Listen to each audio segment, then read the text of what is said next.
Miss Keller, I have a question. You were talking about the Israelis and the Palestinians, but I don't see Palestine on the map. Well, Lisa, the Palestinians live here, but they don't have a country of their own. Why not?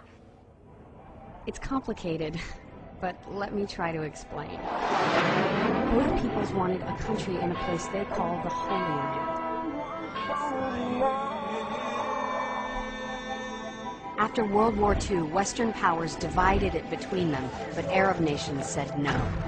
Over the years, wars were fought with the new country of Israel, and Israel won, taking control of Palestinian land. There hasn't been peace since.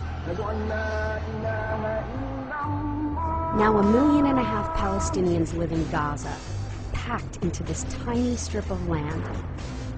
And more are refugees in other countries or live here, in East Jerusalem and the West Bank. But Israeli governments have covered this Palestinian land with new Jewish towns called settlements. Settlers are just 1/10 of the population, but they've taken over most of the land. The settlements are like colonies, built to control as much land and water as possible. They're illegal under international law, but no one stops them.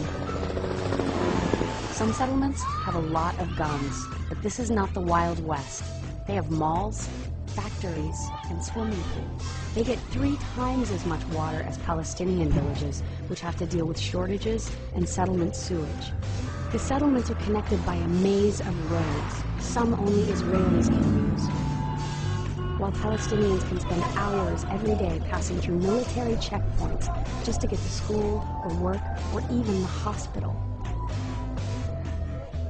Some Palestinians have never been able to visit relatives who live just miles away. Israel has also built a huge security wall that's taken over even more land.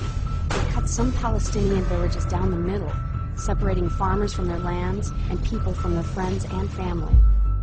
So the real map looks like this, with the wall, roads, and over 200 settlements squeezing Palestinians into small pockets. You see, Lisa, today there still really isn't a place that Palestinians can call their own. Some have turned to violence and even terrorism, and attacks in recent years by both sides have killed over 1,000 Israelis and over 6,000 Palestinians. And after decades of suffering under Israeli control, Palestinians are desperate for freedom and an independent state.